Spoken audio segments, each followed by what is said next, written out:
Senhor, Deus nosso Pai, que sois todo poder e bondade, aqui estamos, Pai, mais uma vez unidos e reunidos todos em Seu nome, rogando neste instante a Tua misericórdia e a Tua luz, para que daqui fagulhas de amor possam se dirigir em direção a todos os lares, a todas as pessoas, onde quer que estejam e que estão conectadas conosco. Que todos recebam neste instante, Pai, as nossas vibrações de amor. Lembramos sempre que sempre será em Teu nome que nós iniciamos qualquer tarefa dentro desta casa.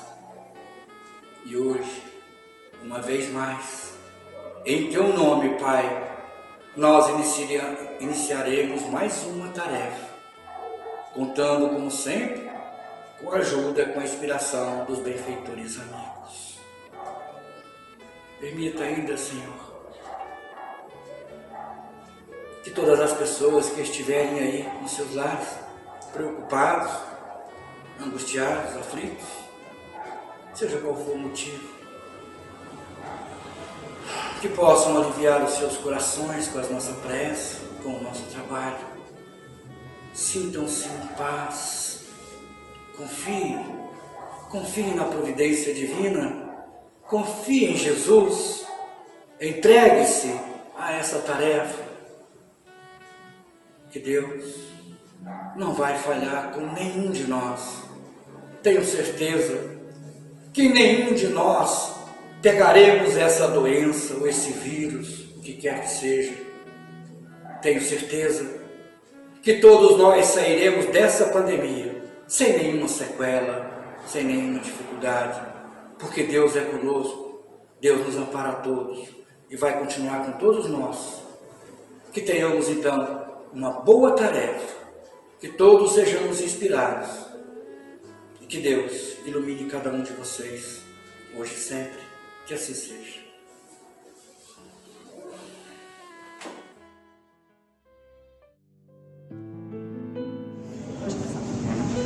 Boa noite a todos. Boa noite.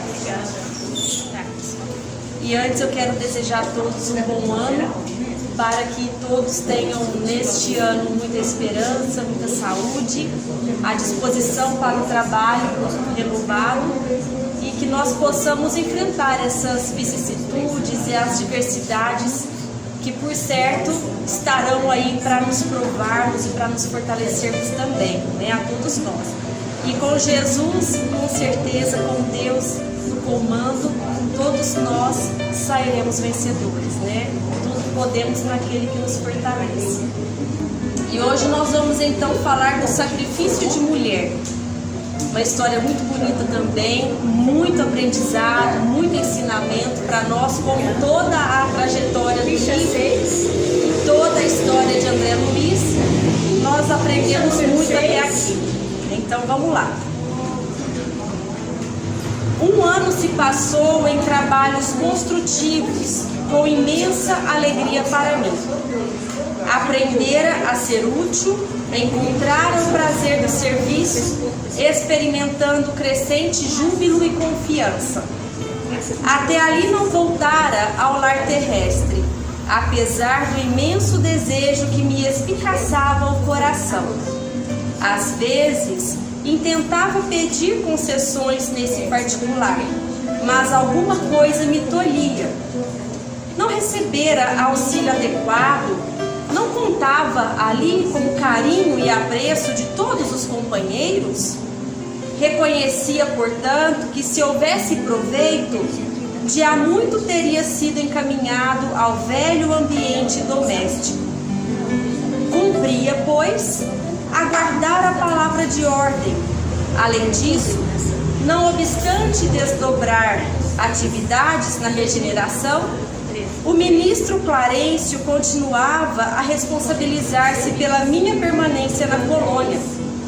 A senhora Laura e o próprio Tobias não se cansavam de me lembrar desse fato, por diversas vezes tinha defrontado o generoso ministro do auxílio e, no entanto, mantinha-se ele sempre silencioso sobre o assunto.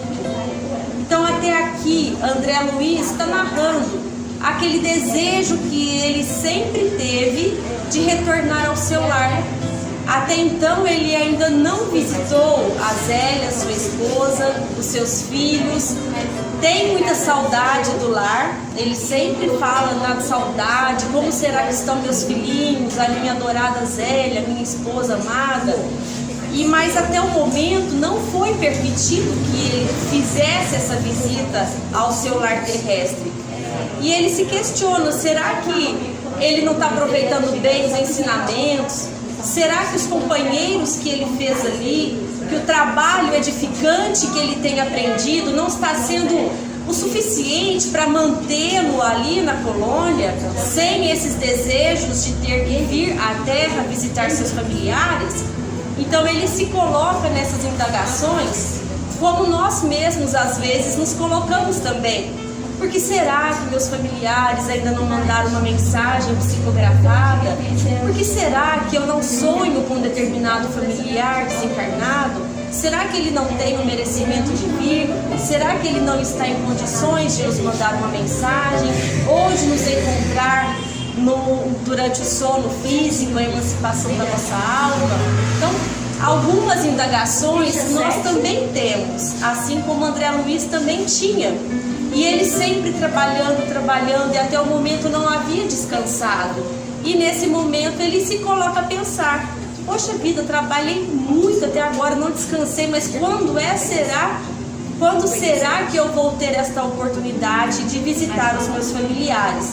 Só que nesse momento ele já tem uma maturidade muito maior, ele já entende mais os acontecimentos que ele está passando, pelos quais ele também já passou, e agora ele faz estas indagações, mas com uma certa tolerância, com uma certa maturidade, com entendimento equilibrado que antes ele não tinha.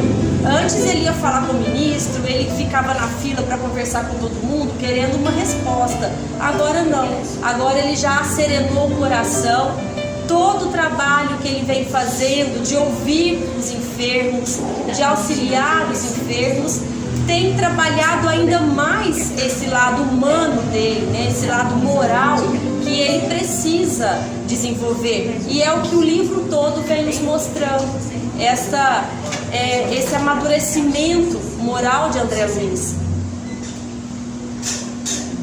Por diversas vezes tinha defrontado o generoso ministro do auxílio e, no entanto, mantinha-se ele sempre silencioso sobre o assunto. Aliás, Clarencio nunca modificava a atitude reservada no desempenho das obrigações concernentes à sua autoridade. Apenas pelo Natal, quando me encontrara nos festejos da elevação, tocara levemente no assunto, adivinhando-me as saudades da esposa e dos filhinhos. Comentara as alegrias da noite e asseverara não andar longe o dia em que me acompanharia ao ninho familiar. Agradeci comovidamente, esperando cheio de bom ânimo. Entretanto, atingíramos setembro de 1940, sem que visse a realização dos meus desejos. Confortava-me, porém, a certeza de haver preenchido todo o meu tempo nas câmaras da retificação, com serviço útil. Não descansara. Nossas tarefas prosseguiam sempre, sem solução de continuidade. Habituara-me a cuidar dos enfermos, a interpretar-lhe os pensamentos.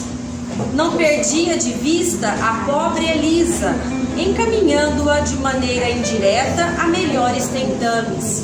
Então ele continuou a vida dele, trabalhando, auxiliando os enfermos, interpretando seus pensamentos, O que antes ele não conseguia fazer, esse desenvolvimento da intuição, agora ele já consegue, já é um espírito mais adiantado, né?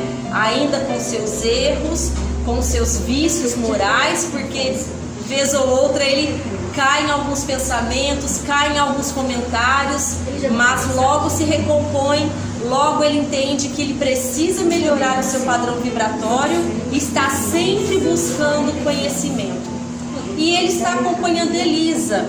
Quem não se lembra, a Elisa foi aquele desafeto dele de quando menino, de quando mais novo, filha da funcionária da casa, a qual ele iludiu, ele a fez sofrer. E quando ele a encontra no plano espiritual, ela está cega, ela não enxerga e ela reconhece a voz dele. É uma passagem muito bonita do livro que nós fizemos aqui, os comentários, né, as discussões, e ele se coloca a serviço de Elisa para ressarcir, de certa forma, todo o prejuízo que ele fez na vida dela, pelas ilusões, pelas tristezas, pelo sofrimento que ele causou, e estava profundamente arrependido. Então ele tem agora o compromisso de auxiliar Elisa por onde ela for, de acompanhá-la, de instruí-la, de orientá-la, e ele se coloca como um irmão para ela. Quando ela pergunta o nome dele, ele fala para ela: chama-me de irmão, a partir de agora você é minha irmã. Tudo que ele não pôde fazer por ela enquanto eles estavam ainda encarnados juntos, é o que ele assumiu como compromisso para fazer agora, enquanto eles estão na colônia. Então essa é a Elisa, e vale a pena a gente voltar às vezes nas leituras anteriores para relembrar. À medida, porém, que se consolidava meu equilíbrio emocional, intensificava-se-me a ansiedade de rever os meus. A saudade doía fundo. Em compensação, de longe em longe era visitado por minha mãe, que nunca me abandonou à própria sorte, embora permanecesse em círculos mais altos. A última vez que nos avistáramos, ela me disse que tencionava cientificar-me de projetos novos. Aquela atitude maternal de suave conformação nos sofrimentos morais que lhe feriam a alma sensível comovera-me profundamente. Que novas resoluções teria tomado? Intrigado, esperei-lhe a visita, ansioso de conhecer-lhe os planos. Da última vez que André Luiz esteve com sua mãe, e foram poucas as vezes que eles tiveram esses encontros, porque ela reside em esferas mais elevadas, nos círculos mais altos, é um espírito bem mais adiantado. Então, da última vez, ela esteve com ele, colocou nos braços, ele chorou bastante quando ela foi embora, porque ele estava num momento muito delicado. Ele estava precisando daquele colo de mãe, daquele abraço, das palavras de apoio, de encorajamento, e ela deu tudo isso a ele. E quando eles se despediram, ele sofreu bastante. Sofreu no sentido de se emocionar, de ficar com saudade, né? Mas ele entendeu que ela precisa seguir o caminho, porque ela está em ambientes mais elevados, com missões, com trabalhos muito importantes também. E agora ela vai encontrá-lo e vai dar uma notícia para ele. E é justamente o que traduz o título desse capítulo, que é o sacrifício de mulher. Então ela vai informá-lo de algo que vai nos trazer também muito aprendizado, bastante mesmo. Então, quais serão essas resoluções que ela teria tomado? Com efeito, nos primeiros dias de setembro de 1940, minha mãe veio às câmaras e depois das saudações carinhosas, comunicou-me o propósito de voltar à terra. Em tom afetuoso, explicou o projeto, mas surpreendido e revoltado com semelhante decisão, protestei. Não concordo. Voltar a senhora à carne? Por que internar-se de novo no caminho escuro, sem necessidade imediata? Mostrando nobre expressão de serenidade, minha mãe ponderou: não consideras a angustiosa condição de teu pai, meu filho? Então André Luiz já entendeu que a mãe deveria retornar à terra. Para quem está desencarnado, dependendo dos motivos que levam à reencarnação, é novamente adentrar-se em uma prisão, porque o nosso corpo é uma prisão para o espírito. Para quem está lá, como André com a sua mãe, nos coloquemos na condição de André.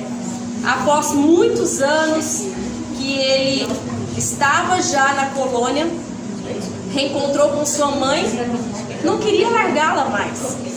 Quem de nós também não gostaria, não é? De ter sua mãe por perto, onde quer que seja, e nunca mais sair daqueles braços, daquele afago, daquele carinho. Então ele não queria que ela adentrasse novamente ao corpo de carne, por qualquer motivo que fosse. Não queria. Então ele ficou revoltado. Disse que ela não precisava disso, que ela poderia ajudar de onde ela estivesse. Mas agora nós vamos conhecer esse espírito elevado da mãe de André Luiz. Não é à toa, né, que ela está nos círculos mais altos.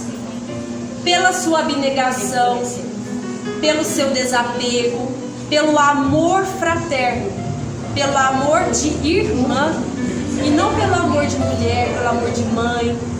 Ela enxerga a todos da humanidade, a todos que estão lá em nosso lar, em todas as esferas do plano espiritual, como seus verdadeiros irmãos.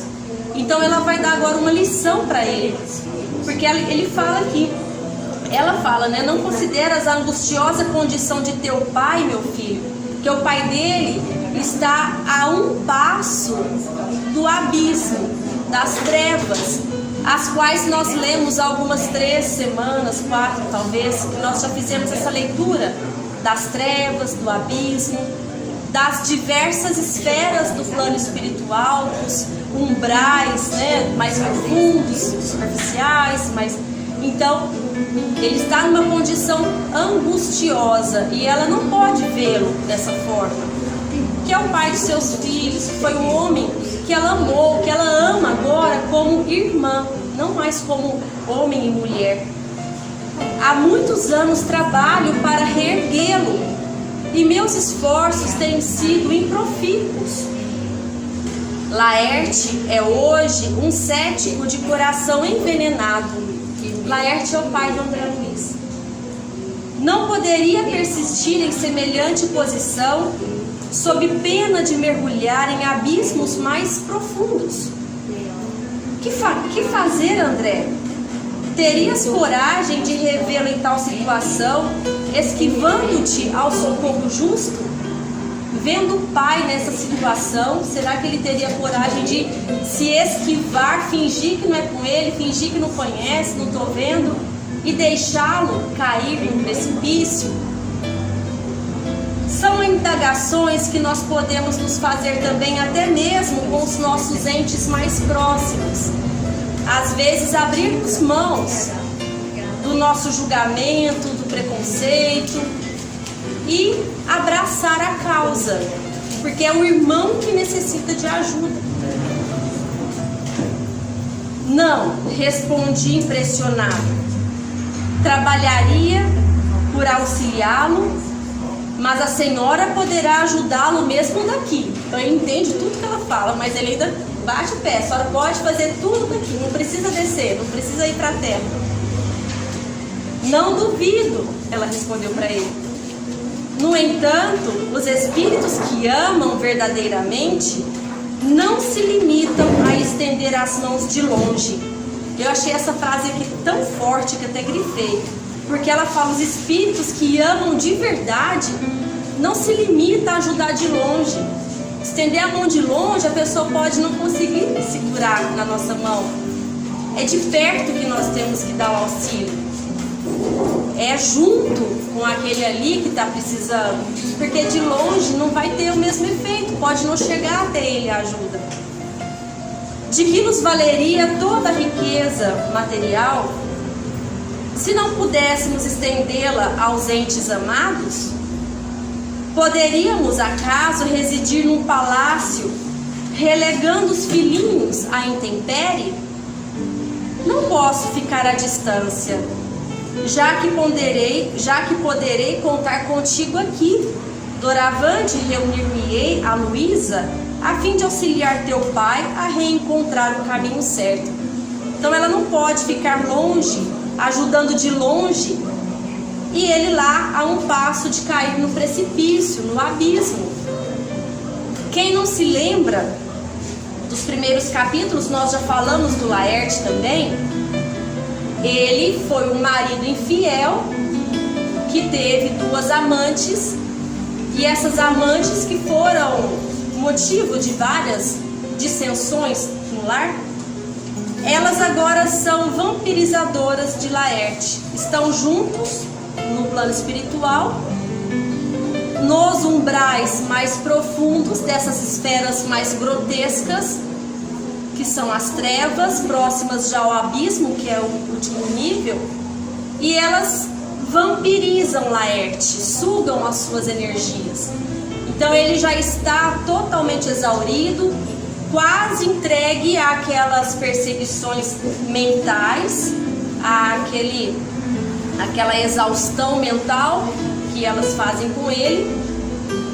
E a mãe de André Luiz, ela está disposta a reencarnar agora para salvar, entre aspas, para equilibrar novamente o Laerte junto com essas 2 amantes que são irmãs para ela. Tamanha é a grandeza desse espírito que ela ama verdadeiramente.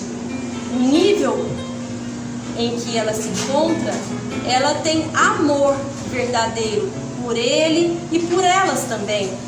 André Luiz, no começo do livro, quando nós lemos sobre isso, ele ficou indignado. Mas como a senhora fala em amor, em perdão, em receber esses espíritos assim, depois de tantos males provocados, de tantas dores? Mas ela já está num nível que talvez nós não compreendamos ainda, nas limitações da nossa individualidade, da nossa pequenez. A gente ainda não consegue entender, mas ela dá uma lição lá no começo do livro de como chegar nesse patamar. E não é fácil, foram muitas, não é? Muitas e muitas encarnações para chegar nesse desenvolvimento moral tão profundo. Vamos ver onde eu parei aqui. Pensei em redarguir. Insistiria, no entanto, com a senhora. Não haverá meios de evitar essa contingência? Não seria possível. Estudei detidamente o assunto.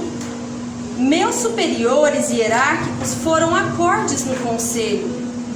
Não posso trazer o inferior para o superior, mas posso fazer o contrário. Que me resta senão isso? Não devo hesitar um minuto. Tenho em ti o amparo do futuro.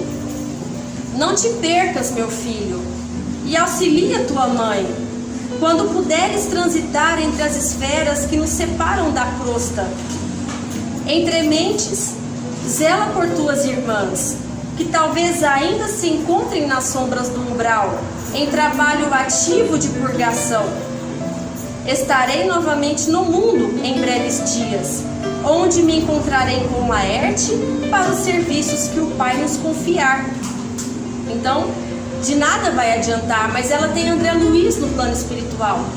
Ela conta com ele, com o auxílio dele, porque agora ele já tem entendimento disso tudo. E ele já tem o desprendimento também para poder ajudar com as suas preces.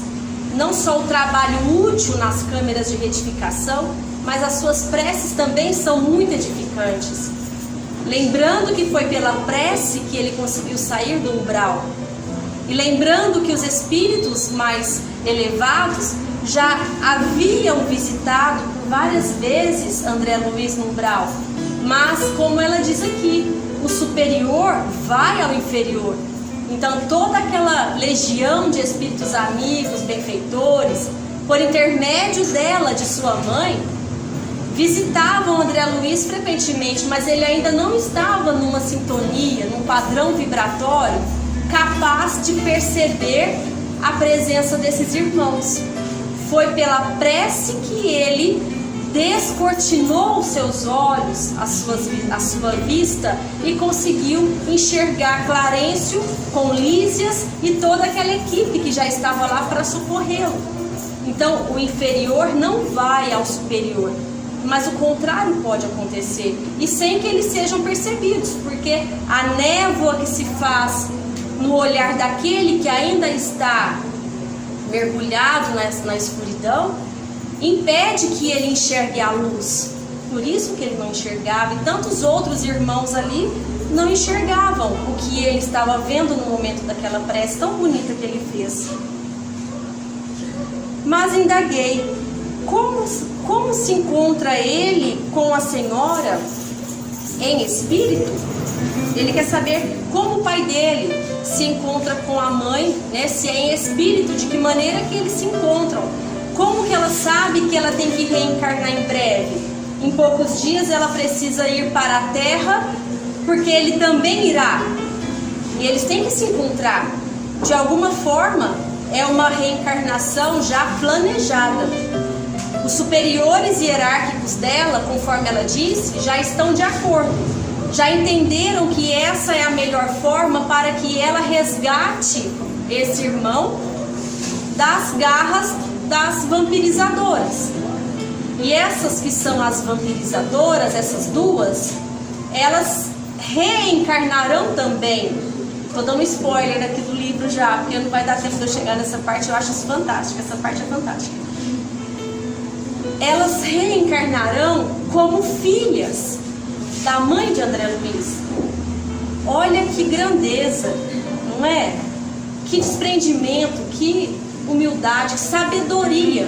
Não tem adjetivo para qualificar tamanha atitude. Ama ainda o Laerte, é um irmão, amará essas duas vampirizadoras como suas filhas mesmo, e amará e ensinará o amor verdadeiro, porque é esse amor que ela ensina lá. Por isso ela está nos círculos mais altos. E vai endireitar todo mundo, vai colocar todo mundo no eixo. E que Jesus continue nos abençoando, protegendo a todos, que nós possamos sair daqui melhores do que entramos, com os pensamentos leves, o coração leve também, levando para casa só o aprendizado, só o amor, essa vibração boa, essa harmonia boa que nós recebemos aqui na casa. Que Jesus nos abençoe.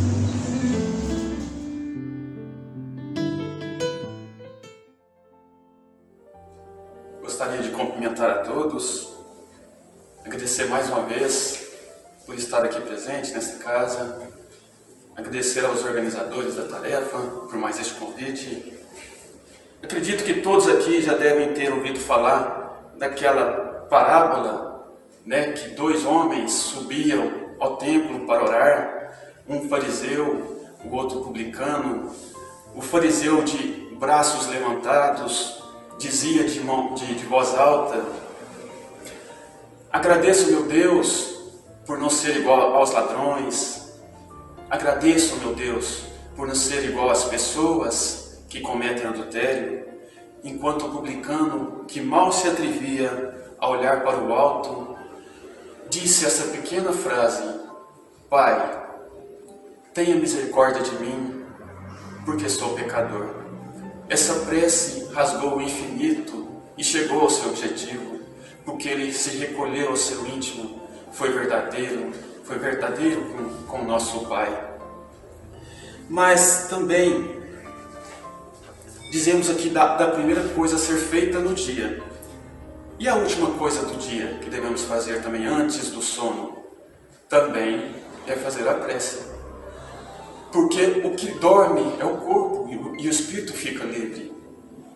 E se a gente fazendo essa prece antes do sono, nos colocamos em condições para que os espíritos protetores cheguem até nós e nos ajudem. Eles podem nos levar para os lugares onde possamos aprender coisas novas, coisas boas. Eles também podem nos levar a praticar, a trabalhar em favor de Jesus. André Luiz passou 8 anos no umbral. O que ele fez um único dia foi uma prece. E imediatamente Clarencio e sua equipe foram resgatá-los.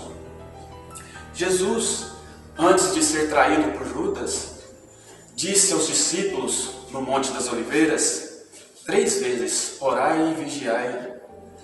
E quando os discípulos já dormindo, antes dos romanos chegarem no Monte das Oliveiras, o que Jesus fez? Estava orando ao nosso Pai. Chico dizia, muitas vezes, quando não conseguirmos orarmos, fazer uma prece, que pensemos em coisas boas, que levemos os nossos pensamentos a pensar em coisas boas. No Livro dos Espíritos, 660, Kardec pergunta para os espíritos: a prece torna o homem melhor? Os espíritos respondem: sim, claro, os tornam mais fortes. Principalmente se a prece for, e ainda completam, se a prece for com fervor, o pedido jamais deixará de ser auxiliado, realizado. Mas, será que Deus atende a todas as nossas preces? É claro que não. O pai e a mãe dizem várias vezes não para os seus filhos, para a criança. Os pais sabem o que podem deixar a criança, oferecer a criança, sim ou não. Nós todos somos crianças ainda engateando, e Deus é nosso Pai. Então Ele atende o que realmente necessitamos. Haroldo Dutra, em uma das suas explanações, ele nos conta que um escritor, por nome de Longfellow, dos Estados Unidos, nasceu próximo do ano de 1800, o escritor nos contava que existia um mosteiro bem distante da Europa, situado no campo, onde esse mosteiro fazia assistências às pessoas necessitadas. Centenas de pessoas eram atendidas todos os dias. Os monges de lá davam-lhe café, o almoço, o chá da tarde, conversavam com os indecisos, curavam as feridas. Então, todos os dias, os monges tratavam os seus necessitados. Só que era escalado um monge por dia para fazer essas realizações aos seus necessitados. Um monge envelhecido que tinha o costume de todas as suas preces matinais, diárias, de fazer um pedido diretamente a Jesus. Então, em todas as suas preces, ele fazia esse pedido também. Mestre, eu queria tanto vê-lo, queria tanto poder olhar nos seus olhos e te dizer alguma coisa. Queria tanto que viesse até a mim, como eu queria, meu mestre. Então, em todas as preces rotineiras, matinais, diárias, ele tinha, por vários anos, ele fazia essa solicitação diretamente ao nosso Mestre Jesus. E em um belo dia, antes das 6h30 da manhã, horário que eles abriam os portões do mosteiro para atender as pessoas, ele acorda e quem estava ao seu lado? Jesus. Ele não conteve de alegria e de emoção e caiu de joelhos aos pés do Mestre. Mas o que acontece nesse momento? A campainha do mosteiro toca. Ele era o monge escalado daquele dia para atender os necessitados. Mas e agora o que fazer? Ir atender os necessitados ou ficar ali ao lado do Mestre? O monge já envelhecido, acostumado com as obrigações, as responsabilidades, os compromissos do dia, acostumado a amar o próximo, a praticar o bem ao próximo, deixou Jesus e foi atender aos necessitados. Atendeu um a um com cordialidade, bondade, que lhe era de costume, mas com o coração amargurado. Aquele pedido que lhe fizera por tantos anos, ele não pôde usufruir. Mas, depois de ter atendido a todos, ele indo embora, cabisbaixo, triste, para o seu aposento, abre a porta e quem estava lá? Jesus, o aguardando. Ele não sabia se chorava ou se ria. Ajoelhou novamente aos pés do mestre, começou a chorar de felicidade e Jesus lhe disse: se você tivesse ficado, eu teria ido embora. Então, essa história, ela nos mostra o poder da prece, mas também nos mostra o caráter de Jesus, nos mostra a personalidade forte do nosso Mestre Jesus, porque ele amava imensamente os sofredores, e ele conta com cada um de nós, para que no trabalho de formiguinhas mesmos, nós podemos erradicar a maldade, o mal do mundo. Que ele esteja com vocês, esteja com todos nós, que assim seja.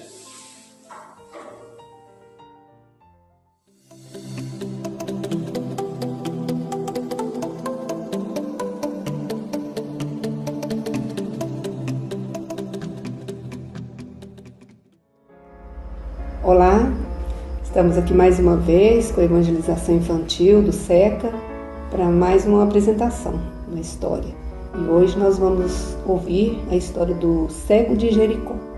É a história do Bartimeu, analisada em cada ponto. Tem riquíssimos aprendizados, pois conta a história de um homem que podia ser cego fisicamente, mas ele tinha uma fé gigante, igualada à visão de uma águia, espiritualmente falando. Então vamos à história?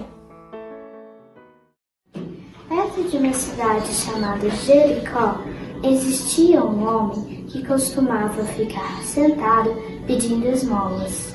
Ele era muito pobre e havia nascido cego, e nunca tinha conseguido ajuda para viver de uma maneira melhor. Todos os dias ele sentava em um lugar. Ficava atento para ouvir o som de alguém se aproximando. Então, começava a pedir-lhes alguma ajuda. Muitas vezes, pensou como poderia ser lindo ver a natureza que estava à sua volta. Tentava imaginar as cores, as formas e as pessoas em sua volta. Pensava como seria bom andar livremente sem medo de tropeçar. Sem depender de outras pessoas ou da bengala para guiá-lo. Além das dificuldades que enfrentava, muitas pessoas ainda zombavam dele. Faziam maldades com ele, aproveitando que ele não podia enxergar. Mas ele era um homem bom que tinha fé e esperança em seu coração. Pois tinha ouvido falar de Jesus. Ouvi falar que Jesus é filho de Deus, e ele era poderoso e bom, e ele curava as pessoas. Então ele pensava: se Jesus passasse por aqui, eu gritaria e imploraria, e ele faria luz para os meus olhos. Então, numa manhã como outra qualquer, lá estava ele, sentado no caminho, esperando que alguém passasse e lhe desse alguma esmola, quando ouviu uma multidão de pessoas passando e falando: Jesus, vamos rápido, Jesus está próximo. Imediatamente ele se levantou, tentando apoiar-se em alguém. Pedia passagem, mas ninguém ajudava ele a chegar perto de Jesus. O cego de Jericó não desanimou e começou a gritar: Jesus, tenha piedade de mim. As pessoas começaram a brigar com ele para ele ficar quieto, dizendo que Jesus tinha pessoas mais importantes para atender, mas ele ainda continuava a gritar por Jesus. Jesus, ouvindo aquela voz, pediu para as pessoas não repreendessem o cego, pois ele precisava de ajuda. Abriu um caminho pelo meio da multidão. E ele se aproximou-se do cego e lhe perguntou amorosamente: Que deseja que eu faça por você? O cego respondeu com humildade: Que eu veja, mestre, quero enxergá-lo. Jesus respondeu: Pois então veja, a tua fé te curou. Ao abrir os olhos, o homem pôde enxergar, ficou maravilhado e agradeceu a Deus.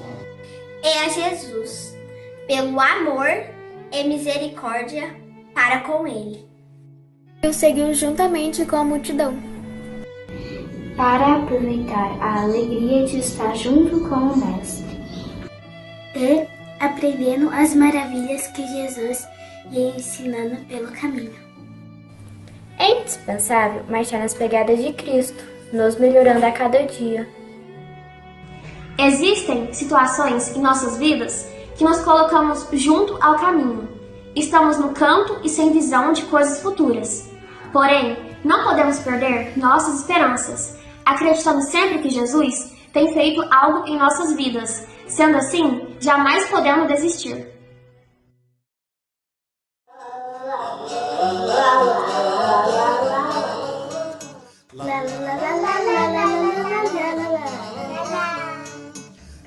Telefone que vem do coração, informa rapidinho a comunicação. É o telefoninho que vem do coração, informa rapidinho a comunicação. E aqui na terra, tão pequenininho, lá do outro lado, Jesus está na linha. Por isso, amiguinho, vê se não esquece do telefoninho que se chama prece. É o telefoninho que vem do coração, informa rapidinho a comunicação. É o telefoninho que vem do coração, que informa rapidinho a comunicação. A gente aqui na terra, tão pequenininho, do outro lado, Jesus está na linha.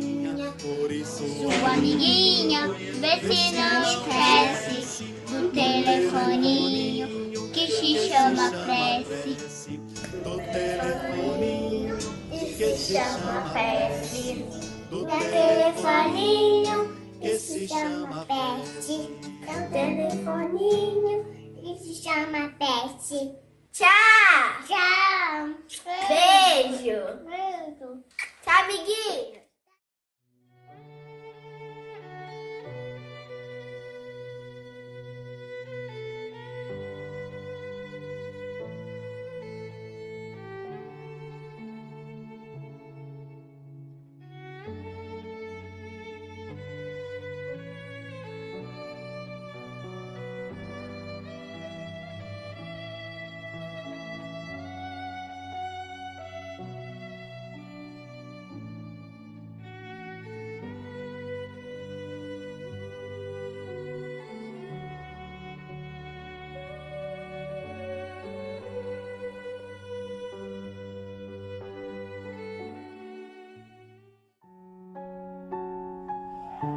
Então, meus amigos, meus irmãos, neste momento, vamos acerenar o coração, o espírito, para prepararmos para a nossa oração de encerramento. Lembrando que aqueles que quiserem trazer para perto uma jarra d'água, porque neste momento receberemos o passe espiritual, a companhia dos benfeitores, que fluidificarão as nossas águas, o nosso espírito, o nosso lar, assim como a humanidade inteira.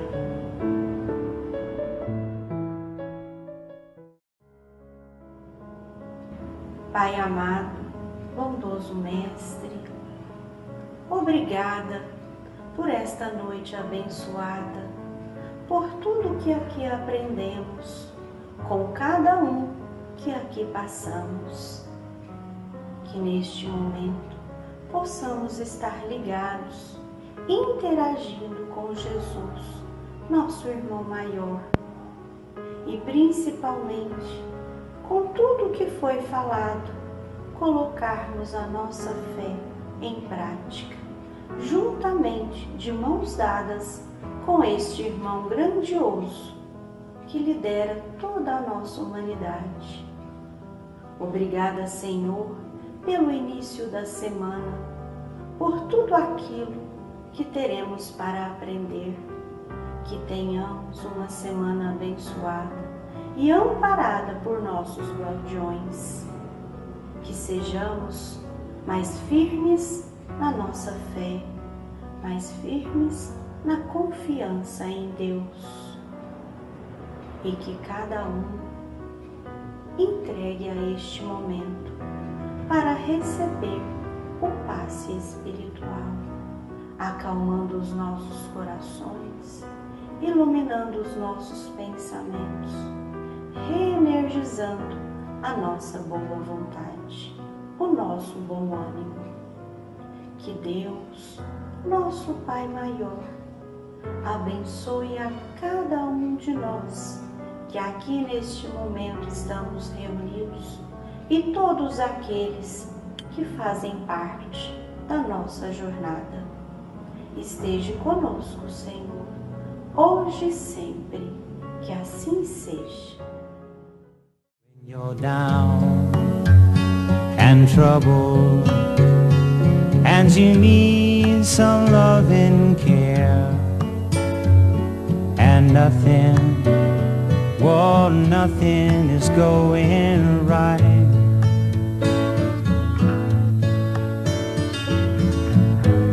Close your eyes and think of me, and soon I will be there to brighten up, whoa, even your darkest night. You just call out my name, and you know wherever I am, I'll come running to see you again. Winter, spring, summer or fall, all you've got to do is call, and I'll be there, yeah, yeah, yeah. Now you've got a friend.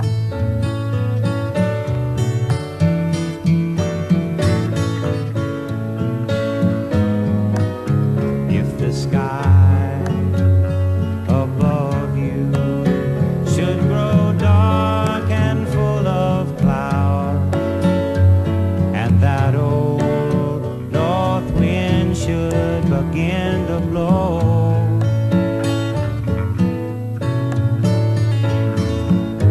keep your head together and call my name out loud now, baby. Soon I'll be knocking upon your door. You just call out my name, and you know wherever I am, I'll come running to see you again. Winter, spring, summer or fall, now all you've got to do is call on me, and I'll be there, yeah, yeah, yeah. Tell me, ain't it good to know that you've got a friend when people can be so cold? They'll hurt you, yes, and desert you. They'll take your soul if you let them, but don't you let them. You just call out my name, and you know that wherever I am, I'll come running, running, yeah, yeah, yeah, to see you again. Winter, spring, summer or fall, now all you've got to do is call, and I'll be there, yeah, yeah, yeah. Now you've got a friend. You've got a friend. Ain't it good to know that you've got a friend? Ain't it good to know? Ain't it good to know? Ain't it good to know? Yeah, yeah, yeah. You've got a friend.